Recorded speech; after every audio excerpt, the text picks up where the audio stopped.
Hi, this is the parent presentation for the esports team here at Maine West High School. I'm Phil Samita, the sponsor. Thanks for taking time to watch it. I apologize that you have to, but I need to make it a requirement that parents are informed about the team. So thanks for taking time to do that. The picture is a group of students that are playing against the team from Carl Sandburg High School. We played at the Illinois Computing Educators Conference. We played against them. We were playing League of Legends there. The topics that are going to be covered in there, you can see me in the background there, observing. Um, we are going to talk about what is esports, what's the structure of esports, why there needed to be a parent meeting, in this case, a parent video about esports, what the practices and competitions are going to look like, how often your student will need to be in front of the computer or the console when they're playing esports, how much it will cost, and what are the benefits of being involved with the esports team. Well, first I'm going to start with a really basic definition of esports. It's a form of competition that's facilitated by electronic systems, particularly video games. And again, I just stole from Wikipedia. And what they're doing is it's kids, students, and they're competing against each other playing video games. Okay. But unlike the competitions that they have, say, online, just at home, they're going to compete in a team setting structured around the school. And again, it's a relatively new idea. It's only been maybe about 4, maybe closer to 5 years at this point that schools have been doing it. We've been doing it for 3 years. It's our third year as a team. It's actually, we're one of the emerging schools in an emerging sport. So that's kind of exciting for us. We want to keep it going. The structure of esports is basically the same as physical sports. Students are going to try out. They're going to be assigned to play one another and report the results to the team captains. Um, Sometimes we don't do it that way. Sometimes we do it based on their ranking on what they've played in the past and how that's gone for them. And then they're going to be assigned to a squad based on ability. Sometimes the squads are just based on the number of players we need for a team. Sometimes it's based just on, again, their ranking. Sometimes based on how they've done in the past. Okay. The students are going to play each other based on their assigned game and at assigned time. Okay. And then the competitions are going to be based on where their squads are. They're going to play teams from other schools. They're going to be posted in a ranking.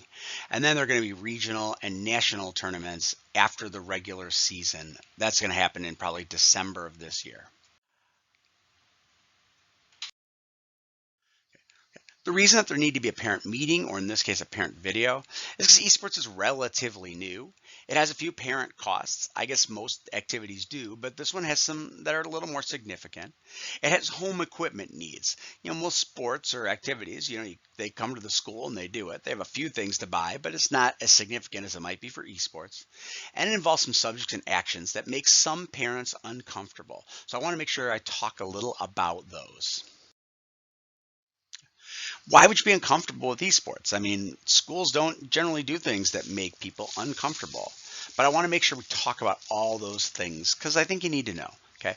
The kids chat online with each other while playing, and they aren't always nice. Every game has some form of chat. Generally, it's Discord that we use, and Discord is actually, they trash talk each other, and they're not always kind.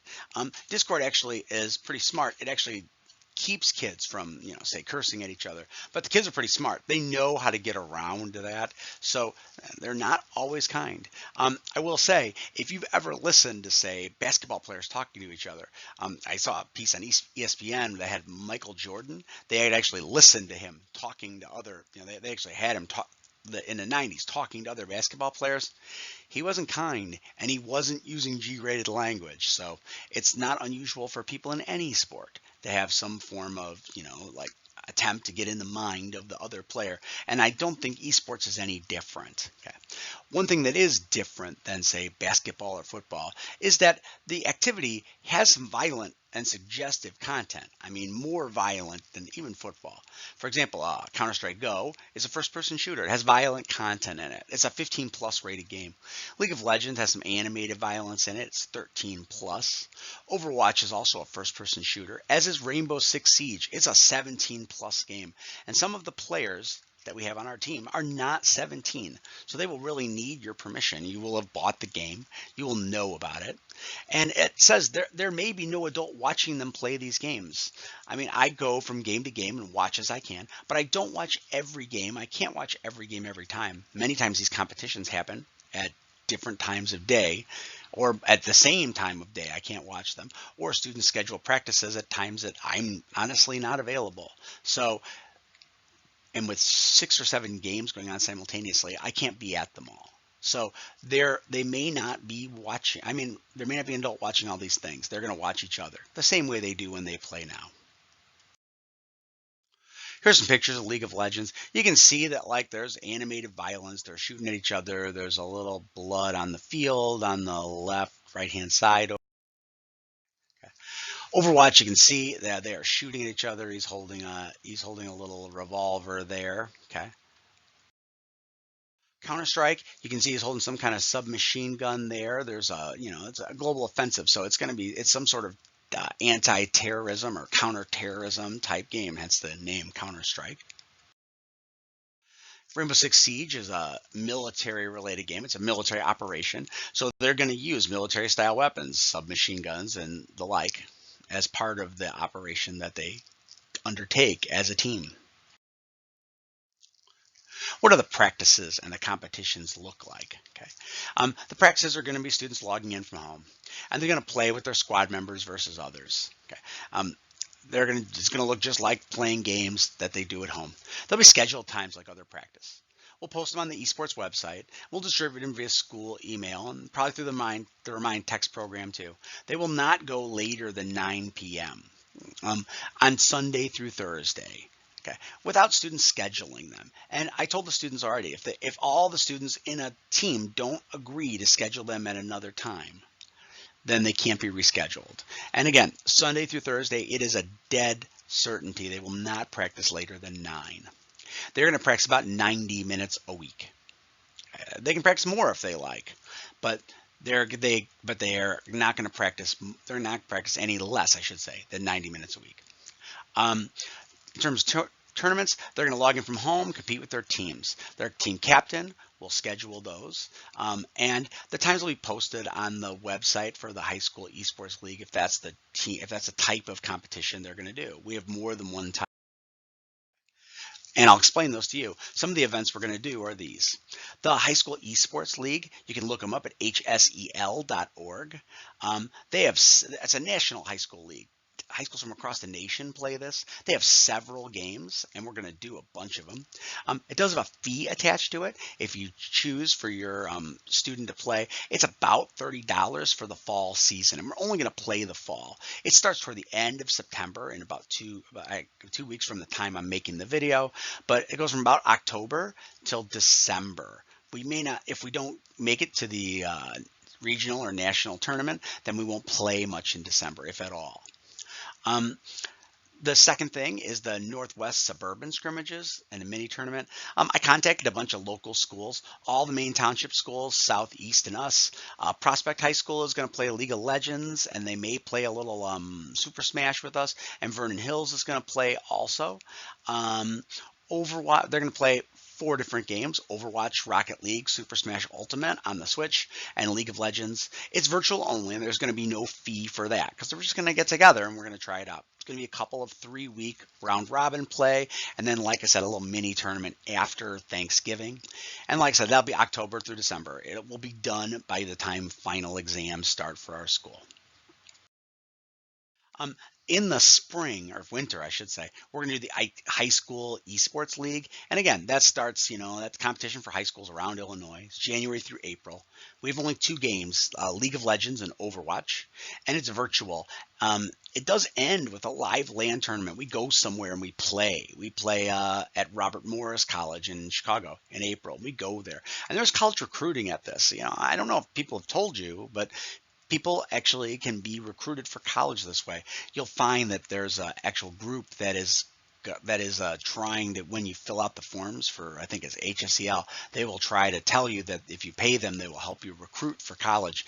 And it's not necessarily something that you want to pay for, but you don't have to pay for it, because if you go to this, if your student is involved in this high school esports league, then they will go ahead and be a part of the college recruiting at if they go to the land tournament. We'll just go even if we're not in the tournament. um, and it'll cost like about $10 to register for a player, and we'll do that at the beginning, like in like early January, and about $10 for the bus fees. Um, and when we go to the land tournament, and we'll probably have a couple land parties, just fun playing, and again, that's just food costs a couple of times a year. It's nothing big. These are the games that we're playing, and I wanted to see what they were like. You can see a lot of them are PC.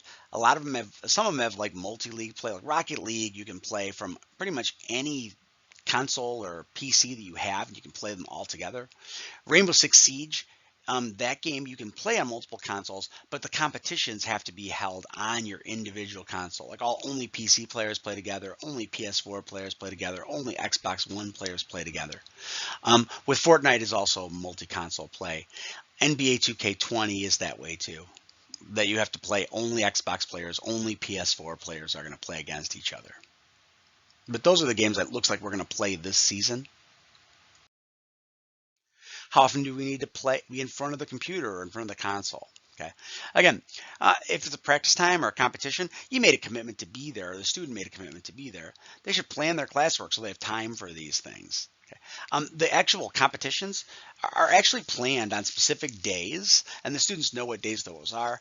They're actually scheduled to be at 5 p.m., and they shouldn't take longer than an hour.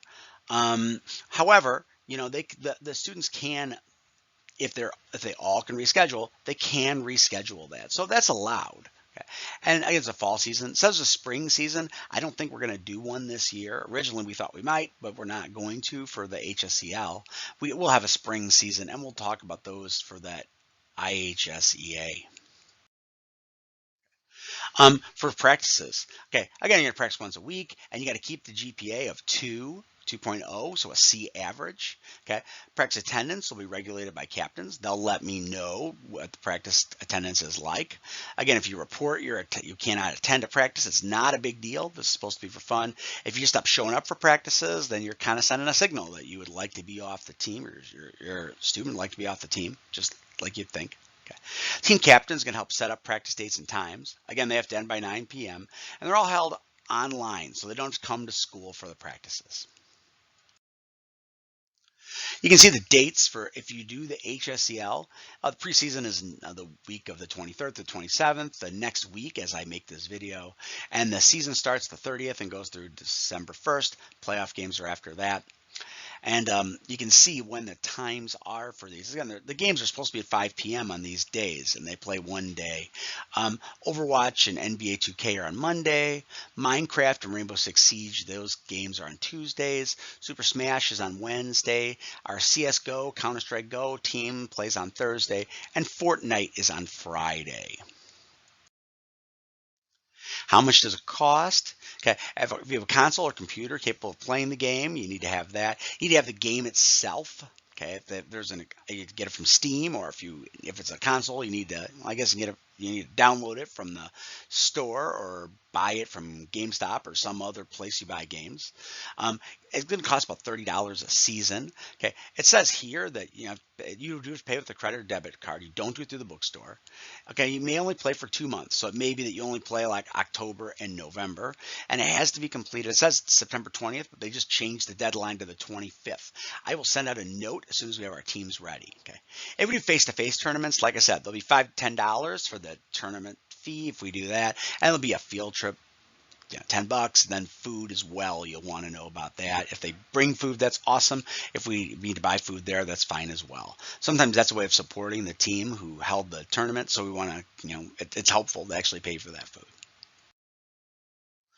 What are the benefits of it? That's a great question. Okay, it's an organized way of playing games with friends. I mean, kids, especially in high school, sometimes it's hard to find a group of friends to play with, to hang out with. Okay, and the kids are already organizing themselves, online. This is a way of organizing yourself at school with people that you know. So that's a nice thing.